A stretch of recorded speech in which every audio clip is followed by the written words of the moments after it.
The violin sound echoed through the main square of Hopeville as Miss Eleanor Vance, the most feared director of the regional conservatory, stopped before the young street musician. For the first time in her 40-year career, a tear rolled down her weathered face, and she whispered words no one ever expected to hear from her lips. "Forgive me, I was wrong about everything." 3 months before that transformative moment, Rafael Mendez carried his battered violin in a cardboard box through the dusty streets of the small town, each step echoing the silent melody of his deferred dreams. At 22, his hands, calloused from working in his father's auto repair shop, contrasted with the delicacy with which he played the instrument inherited from his grandfather, an Italian immigrant who had arrived in America with only a suitcase and an ardent passion for music. The town awoke to the rumble of engines and the aroma of freshly brewed coffee emanating from small family-run bakeries. Raphael walked toward the municipal conservatory, not as a student, he'd never had the means, but as a delivery boy to support his self-taught evening music studies, using online videos and an old method he found at the town's used bookstore. Miss Eleanor Vance had built her reputation as an insurmountable fortress of rigor and classical tradition. Graduated from the most prestigious conservatory in the capital, she had returned to Hopeville decades ago with the mission of raising the region's musical standards. Over the years, however, her initial passion had transformed into a rigidity that repelled more talent than it developed. Her gray hair always perfectly coiled in a bun, her glasses that seemed to X-ray the soul of anyone who dared to perform before her, and her posture as straight as a well-positioned musical score made her a figure both respected and feared in equal measure. That March morning, as Raphael delivered imported sheet music to the conservatory, fate orchestrated the first encounter between these two seemingly incompatible worlds. A fortuitous accident, a gust of wind that knocked Raphael's violin case over right at the entrance of the building, sent the instrument rolling to stop precisely at Miss Vance's feet as she was leaving for her morning walk. "What a battered instrument,"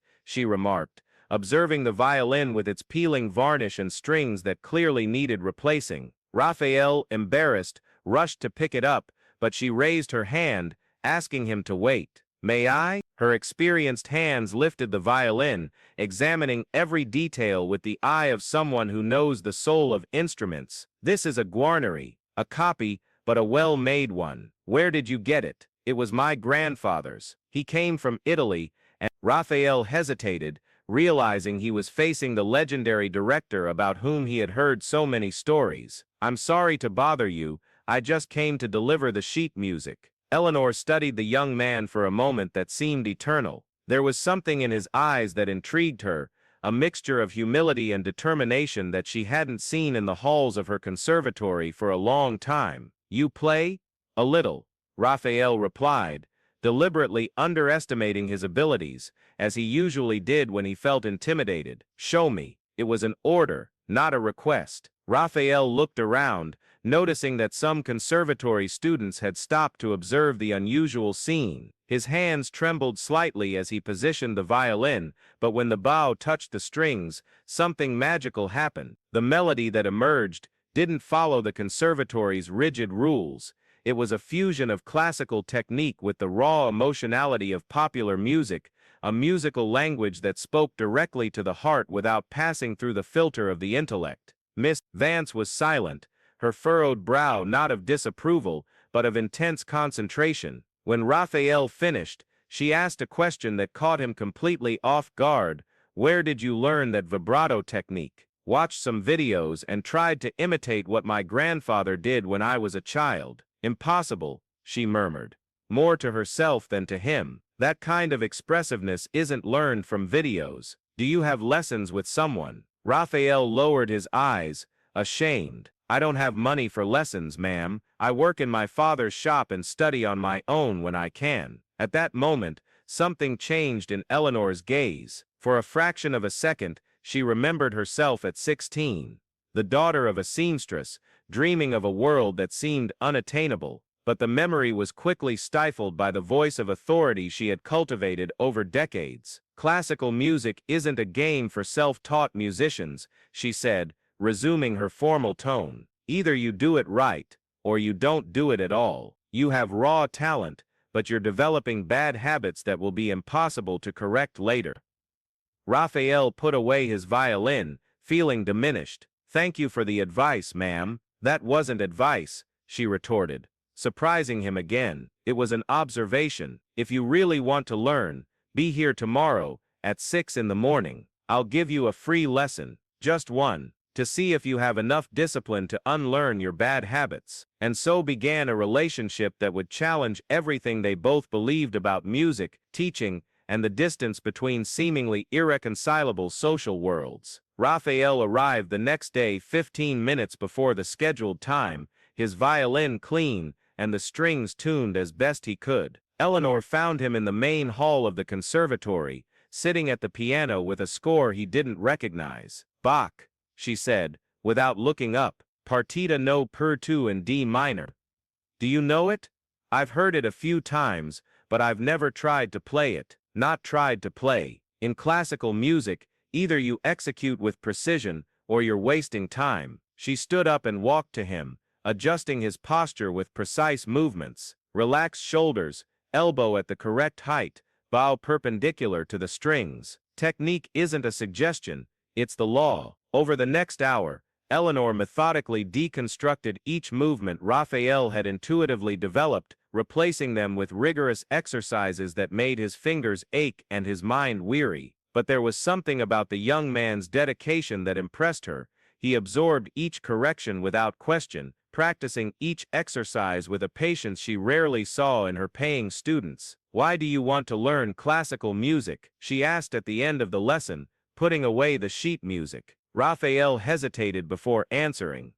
My grandfather used to say that music is the only language that can speak to both God and the devil at the same time, and be understood by both. I want to learn to speak that language properly. It was an answer that touched something deep within Eleanor, a memory of when she herself saw music as a bridge to the transcendental, before decades of technicality distanced her from that romantic vision. Come back tomorrow, she said, trying to keep her voice neutral. Same time. Thus began a routine that would last for weeks. Raphael arrived at 6 in the morning, received an hour of rigorous instruction, and left for work at the auto repair shop, carrying in his mind the exercises he would practice during breaks. Eleanor, in turn, found herself strangely eager for these morning sessions, rediscovering the pleasure of teaching through the curious eyes and unwavering dedication of her impromptu student. But the harmony of this routine was broken one April morning when Albert Mendonça, president of the Municipal Cultural Council and father of 2 conservatory students, showed up for an informal chat with the director. Eleanor, I've been receiving comments about your extracurricular activities, he said, adjusting his tie with a gesture she knew well. It was his way of demonstrating authority without raising his voice. Some parents are concerned about the fact that you're giving free lessons to people outside our circle. And what exactly is the problem, Albert? She maintained a professional tone, but there was ice in her words. The problem is that the conservatory has a reputation to uphold. Our students pay considerable tuition fees to have access to the best music education in the region. When you offer the same services for free to anyone who shows up at the door, you devalue our work. Eleanor felt a surge of indignation rise in her chest, but her voice remained controlled. Rafael Mendes has more natural talent than most of your paying students combined. Talent doesn't pay the bills, Eleanor. And that's not what I'm talking about. Albert leaned forward, lowering his voice. You know I have the utmost respect for your work, but I need to think about the institution's sustainability. If we start giving free lessons, where will it end? With more music in the world, she replied, unable to hide her irritation. Be realistic. This young man may have talent, but he doesn't have the necessary background to take advantage of a true classical education. He doesn't understand the history, he doesn't know the composers, he doesn't have cultural refinement. You're wasting your time with someone who at best will play in bars and parties. Albert's words echoed in Eleanor's mind all day. She knew herself well enough to know that her first reaction was always defensive, but she also knew that he had touched on fears she herself secretly harbored. Was she really doing the right thing? Did Raphael truly have the potential to transcend his origins, or was she letting herself be carried away by a sentimental romanticism about rough diamonds? The next morning, when Raphael arrived for his lesson, Eleanor awaited him with an expression he couldn't decipher. "Sit down," she said, indicating a chair in front of the piano. "We need to talk." "Did I do something wrong?" he asked, genuinely concerned. "No, but I need to ask some questions, and I want honest answers." She crossed her fingers on her lap, assuming a posture that Raphael had already learned to recognize as her strict teacher mode. "Do you know who Johann Sebastian Bach was? The composer who wrote the pieces I've been practicing? And what else?" Raphael hesitated. If you're following this journey and identify with Raphael and Eleanor's struggle against prejudice and social barriers, subscribe to the channel to not miss the next reports showing how art and determination can transform lives and entire communities. The news that a mechanic would be performing at the prestigious spring recital spread through the town like wildfire. Opinions were sharply divided. Some saw the situation as a democratic opportunity to show that talent doesn't choose social class. Others considered it an affront to traditional values and a devaluation of the investment families made in their children's musical education. Raphael, in turn, felt the weight of expectations and prejudices on his shoulders. While working at the auto repair shop, customers who found out about his musical passion reacted with curiosity, skepticism, or even mockery. "Classical music," one customer asked, while Raphael changed his car's oil. "Isn't it easier to play country music, at least that pays the bills?" Comments like that became part of his daily routine, but Raphael learned to transform each criticism into fuel for his motivation. At night, when he picked up his violin to study, he could hear in the strings not only the notes of Bach, but also the voices of all those who doubted his ability to transcend the circumstances of his origin. Eleanor, realizing the pressure her student was facing, decided to intensify not only Raphael's technical training, but also his emotional strengthening. "Classical music isn't just about notes and rhythm," she said during one of his lessons. "It's about resilience. Every composer we study faced challenges, overcame obstacles, fought for their voice to be heard. When you play at the recital, you won't just be presenting a piece, you'll be continuing a tradition of resistance through art." As the date of the recital approached, the practice sessions became more intense and emotional. Raphael developed not only technique, but also a deep understanding of the music he was interpreting. He learned about Bach's life, his financial struggles, his family responsibilities, and began to see parallels between the composer's experience and his own journey. "Professor," he said one afternoon after a particularly intense practice session, "I understand now why you insisted so much on the importance of historical context. When I play Bach, it's not just music, it's the story of a man who transformed his difficulties into beauty." Eleanor smiled, seeing in him the artistic maturity she had hoped to develop. "And when other people hear you play, they will understand that classical music is not a museum of dead relics, but a living language that still speaks of struggle, overcoming, and transcendence." The week of the recital brought an almost palpable atmosphere of expectation to the town. The municipal theater, which normally only hosted the most important events, was sold out. Journalists from neighboring towns confirmed their presence, transforming what should have been a local student recital into a regionally impactful event. On the eve of the performance, Raphael could barely sleep. He got up several times during the night to practice specific passages that still worried him. His hands, calloused from mechanical work, trembled slightly as he held the bow, not for lack of technique, but for the emotional magnitude of the moment approaching. Eleanor also spent a sleepless night, mentally reviewing every detail of Raphael's preparation, questioning whether she had done everything she could to prepare him not only technically but emotionally to face an audience that would include both supporters and skeptics. The day of the recital dawned clear and sunny, as if nature itself wanted to bless the event. Raphael arrived at the theater 2 hours before the start, needing time to acclimate to the space and the piano that would accompany him. Eleanor found him backstage, tuning his violin with precise movements that disguised her nervousness. "How are you feeling?" she asked. "Scared," he replied honestly. But also, prepared. If I fail today, it won't be for lack of dedication. You'll succeed, she said, placing a hand on his shoulder. And even if something goes wrong, you've already won. You've already proven to yourself that you're capable of dreaming big and working hard to achieve those dreams. As the audience settled into the theater, Raphael could hear the murmur of conversations through the curtains. He recognized some voices, customers from the auto repair shop, neighbors, family, friends, mixed with others he didn't know but knew represented the musical establishment of the region. When Raphael's turn came, a special silence fell over the theater. He walked to center stage wearing a borrowed suit that, while not perfect, was impeccably clean and pressed. His hair, usually disheveled from work, was carefully combed. But it was in his eyes that the true transformation lay. There was a serenity and determination that contrasted sharply with the nervousness he felt inside. He positioned his violin, glanced briefly at Miss Eleanor Vance in the front row, who gave him a small encouraging nod,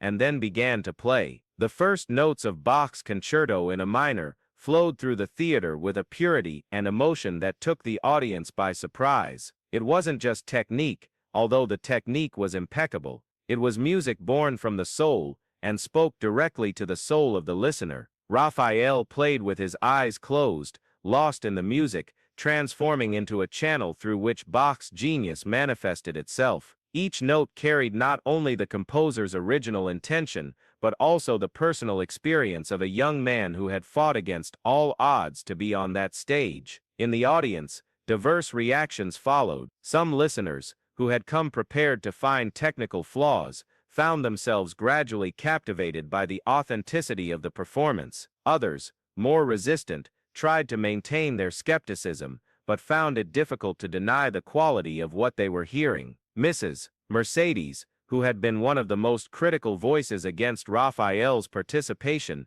found her eyes welling up, remembering why she had fallen in love with classical music in the first place, decades ago, before protocol and social status obscured her genuine passion. Albert Mendonça, sitting in one of the central rows, felt uncomfortable not because of the quality of the performance, which was undeniably excellent, but because of the realization that his objections had been based more on social prejudice than on legitimate artistic standard. But it was Miss Eleanor Vance who experienced the most profound transformation. Listening to Raphael play, she rediscovered her own passion for music, buried under decades of academic rigidity and social pressures. Each musical phrase he played was like a mirror, reflecting not only his talent, but also the years in which she had lost sight of the true purpose of teaching, not to train perfect technicians, but to nurture souls through art. As Raphael reached the most challenging movement of the piece,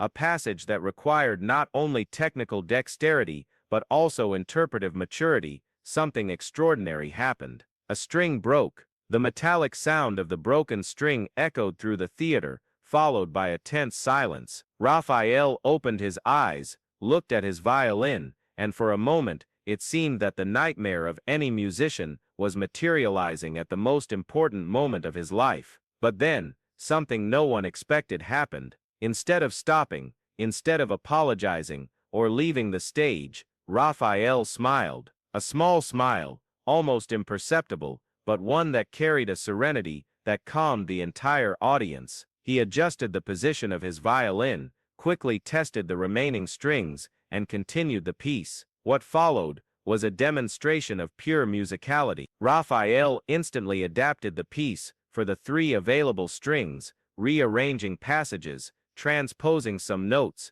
creating harmonic solutions that no technical manual could teach. He transformed an accident into art, a limitation into a creative opportunity. The audience watched fascinated not only by the technical recovery, but by the demonstration that true music transcends instruments, strings, or scores. It was living proof that when art is born from the heart, it finds ways to express itself regardless of obstacles. As the sun set over Hopeville, painting the sky with golden hues that harmonized with the sounds of violins emerging from open windows, the small town had found its own symphony, a melody made of second chances, overcome prejudices, and dreams realized against all odds. And so, in every note that resonates through the main square, in every child who discovers in music a new way to dream, in every adult who learns that it's never too late to start over, the story of Raphael and Miss Eleanor Vance continues to be written,